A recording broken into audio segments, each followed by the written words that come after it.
Chapter 20 of Frankenstein by Mary Shelley. I sat one evening in my laboratory. The sun had set, and the moon was just rising from the sea. I had not sufficient light for my employment, and I remained idle, in a pause of consideration of whether I should leave my labor for the night, or hasten its conclusion by an unremitting attention to it. As I sat, a train of reflection occurred to me, which led me to consider the effects of what I was now doing.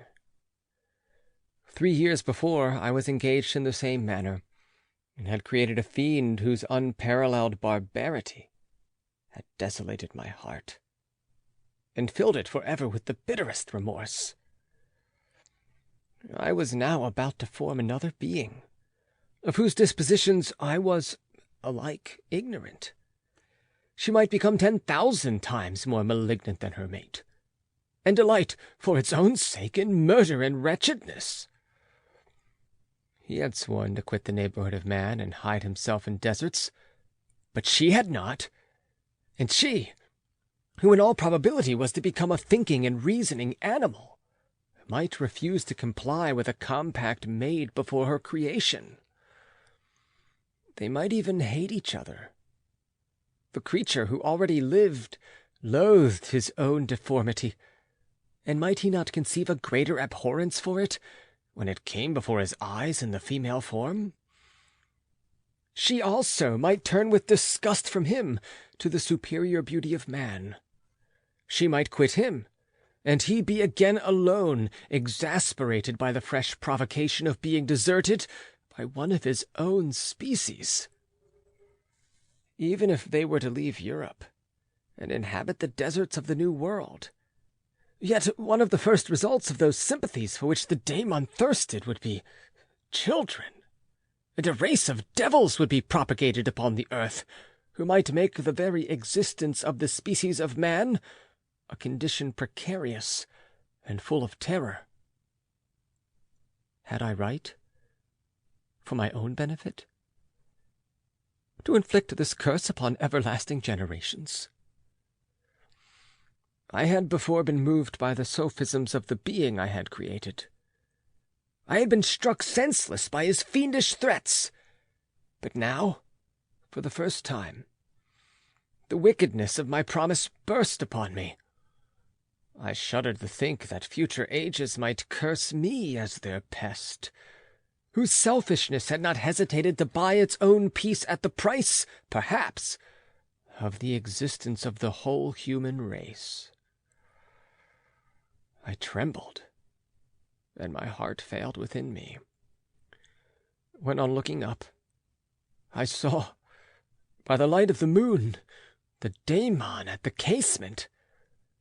A ghastly grin wrinkled his lips as he gazed on me, where I sat fulfilling the task which he had allotted to me. Yes, he had followed me in my travels. He had loitered in forests, hid himself in caves, or taken refuge in wide and desert heaths, and he now came to mark my progress and claim the fulfillment of my promise. As I looked on him, his countenance expressed the utmost extent of malice and treachery.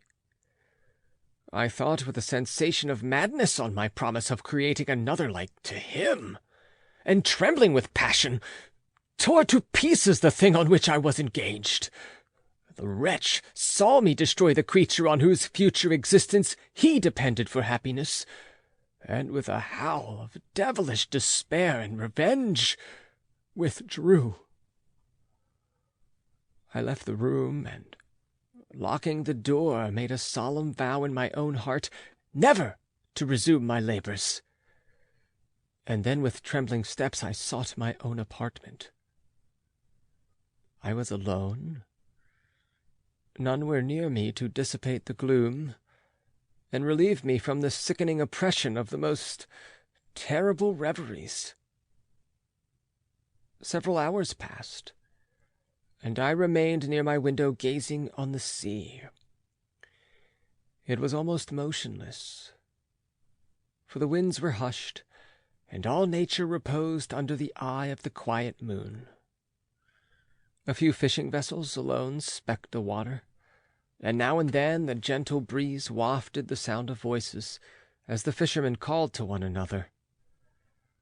I felt the silence, although I was hardly conscious of its extreme profundity, until my ear was suddenly arrested by the paddling of oars near the shore, and a person landed close to my house. In a few moments after, I heard the creaking of my door, as if someone endeavored to open it softly. I trembled from head to foot. I felt a presentiment of who it was, and wished to rouse one of the peasants who dwelt in a cottage not far from mine, but I was overcome by the sensation of helplessness, so often felt in frightful dreams, when you in vain endeavor to fly from an impending danger, and was rooted to the spot. Presently, I heard the sound of footsteps along the passage. The door opened, and the wretch whom I dreaded appeared. Shutting the door, he approached me, and said in a smothered voice, "You have destroyed the work which you began. What is it that you intend?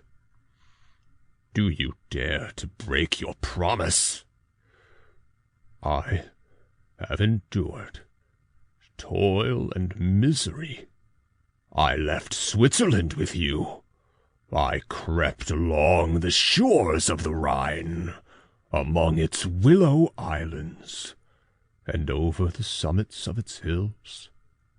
I have dwelt many months in the heaths of England, and among the deserts of Scotland.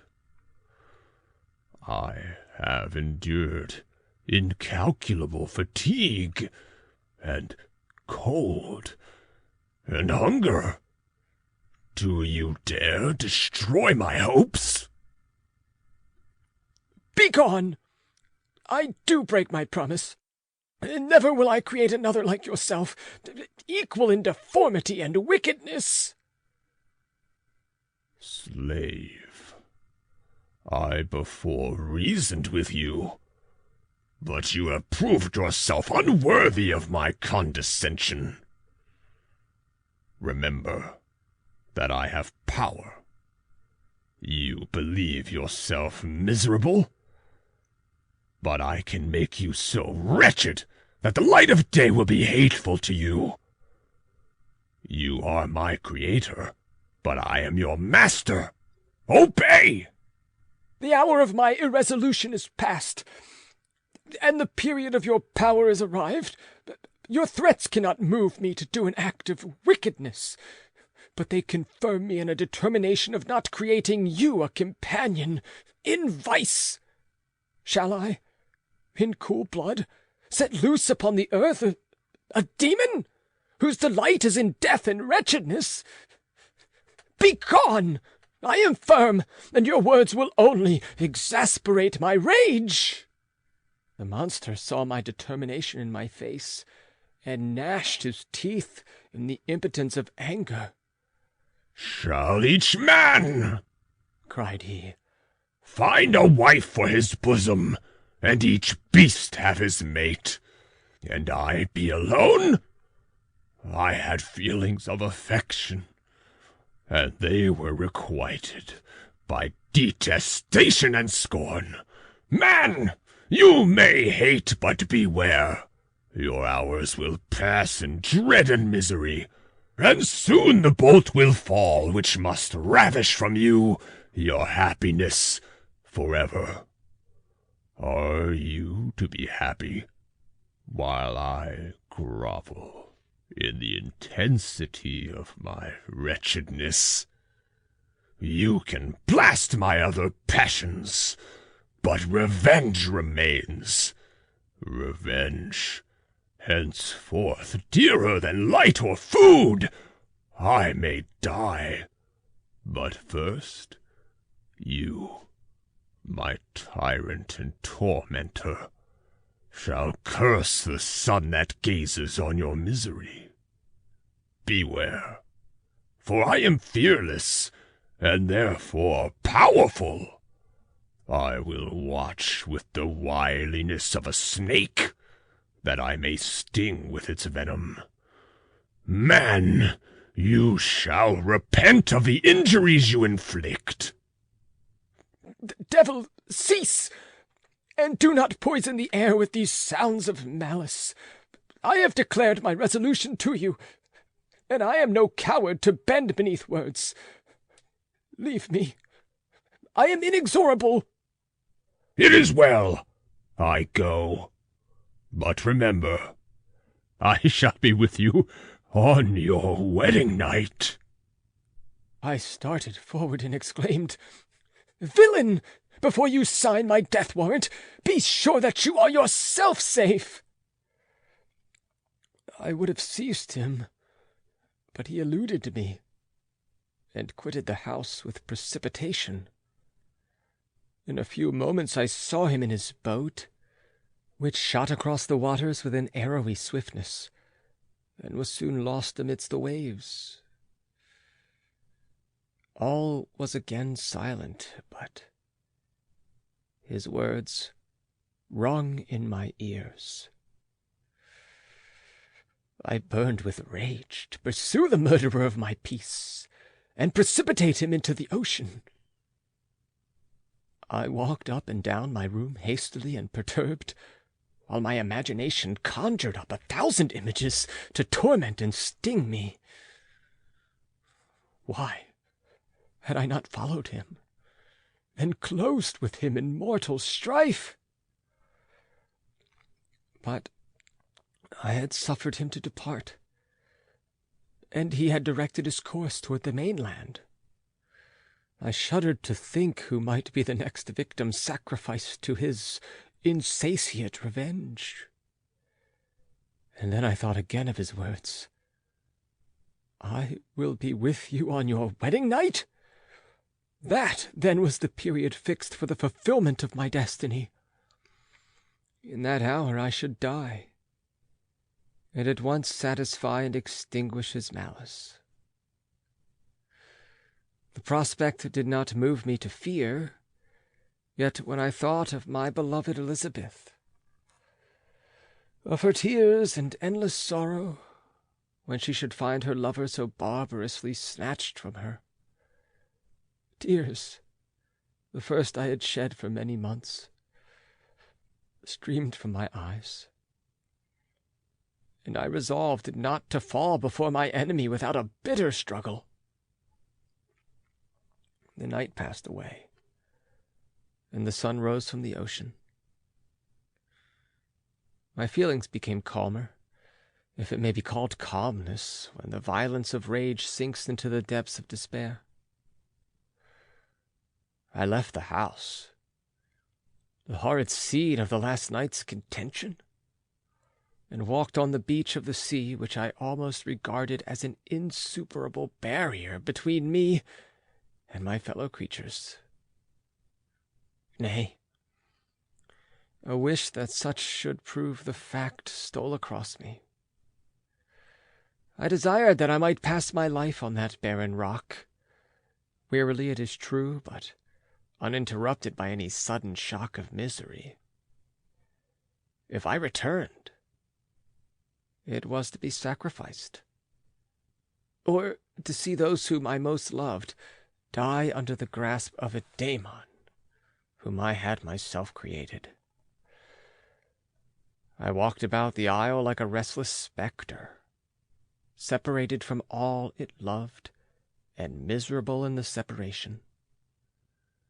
When it became noon and the sun rose higher, I lay down on the grass and was overpowered by a deep sleep. I had been awake the whole of the preceding night, my nerves were agitated, and my eyes inflamed by watching and misery. The sleep into which I now sunk refreshed me, and when I awoke I again felt as if I belonged to a race of human beings like myself, and I began to reflect upon what had passed with greater composure. Yet still the words of the fiend rung in my ears like a death knell. They appeared like a dream, yet distinct and oppressive as a reality. The sun had far descended, and I still sat on the shore, satisfying my appetite, which had become ravenous, with an oaten cake, when I saw a fishing boat land close to me, and one of the men brought me a packet. It contained letters from Geneva and one from Clairvaux entreating me to join him. He said that he was wearing away his time fruitlessly where he was, that letters from the friends he had formed in London desired his return to complete the negotiation they had entered into for his Indian enterprise. He could not any longer delay his departure, but as his journey to London might be followed, even sooner than he now conjectured, by his longer voyage, he entreated me to bestow as much of my society on him as I could spare. He besought me, therefore, to leave my solitary isle and to meet him at Perth, that we might proceed southward together. This letter in a degree recalled me to life, and I determined to quit my island at the expiration of 2 days. Yet, before I departed, there was a task to perform, on which I shuddered to reflect. I must pack up my chemical instruments, and for that purpose I must enter the room which had been the scene of my odious work, and I must handle those utensils, the sight of which was sickening to me. The next morning at daybreak, I summoned sufficient courage and unlocked the door of my laboratory. The remains of the half-finished creature whom I had destroyed lay scattered on the floor, and I almost felt as if I had mangled the living flesh of a human being. I paused to collect myself, and then entered the chamber. With trembling hand I conveyed the instruments out of the room, but I reflected that I ought not to leave the relics of my work to excite the horror and suspicion of the peasants, and I accordingly put them into a basket with a great quantity of stones, and laying them up, determined to throw them into the sea that very night. And in the meantime I sat upon the beach, employed in cleaning and arranging my chemical apparatus. Nothing could be more complete than the alteration that had taken place in my feelings since the night of the appearance of the daemon. I had before regarded my promise with a gloomy despair, as a thing that, with whatever consequences, must be fulfilled. But I now felt as if a film had been taken from before my eyes, and that I, for the first time, saw clearly. The idea of renewing my labors did not for one instant occur to me. The threat I had heard weighed on my thoughts, but I did not reflect that a voluntary act of mine could avert it. I had resolved in my own mind that to create another like the fiend I had first made would be an act of the basest and most atrocious selfishness, and I banished from my mind every thought that could lead to a different conclusion. Between 2 and 3 in the morning the moon rose, and I then, putting my basket aboard a little skiff, sailed out about 4 miles from the shore. The scene was perfectly solitary. A few boats were returning toward land, but I sailed away from them. I felt as if I was about the commission of a dreadful crime, and avoided with shuddering anxiety any encounter with my fellow creatures. At one time the moon, which had before been clear, was suddenly overspread by a thick cloud, and I took advantage of the moment of darkness and cast my basket into the sea. I listened to the gurgling sound as it sunk, and then sailed away from the spot. The sky became clouded, but the air was pure, although chilled by the northeast breeze that was then rising. But it refreshed me, and filled me with such agreeable sensations that I resolved to prolong my stay on the water, and fixing the rudder in a direct position, stretched myself at the bottom of the boat. Clouds hid the moon. Everything was obscure, and I heard only the sound of the boat, as its keel cut through the waves, the murmur lulled me, and in a short time I slept soundly. I do not know how long I remained in this situation, but when I awoke, I found that the sun had already mounted considerably. The wind was high, and the waves continually threatened the safety of my little skiff. I found that the wind was northeast, and must have driven me far from the coast from which I had embarked. I endeavored to change my course, but quickly found that, if I again made the attempt, the boat would be instantly filled with water. Thus situated, my only resource was to drive before the wind. I confess that I felt a few sensations of terror. I had no compass with me, and was so slenderly acquainted with the geography of this part of the world that the sun was of little benefit to me. I might be driven into the wide Atlantic, and feel all the tortures of starvation, or be swallowed up in the immeasurable waters that roared and buffeted around me. I had already been out many hours, and felt the torment of a burning thirst, a prelude to my other sufferings. I looked on the heavens, which were covered by clouds that flew before the wind, only to be replaced by others. I looked upon the sea. It was to be my grave. "Fiend!" I exclaimed, "your task is already fulfilled."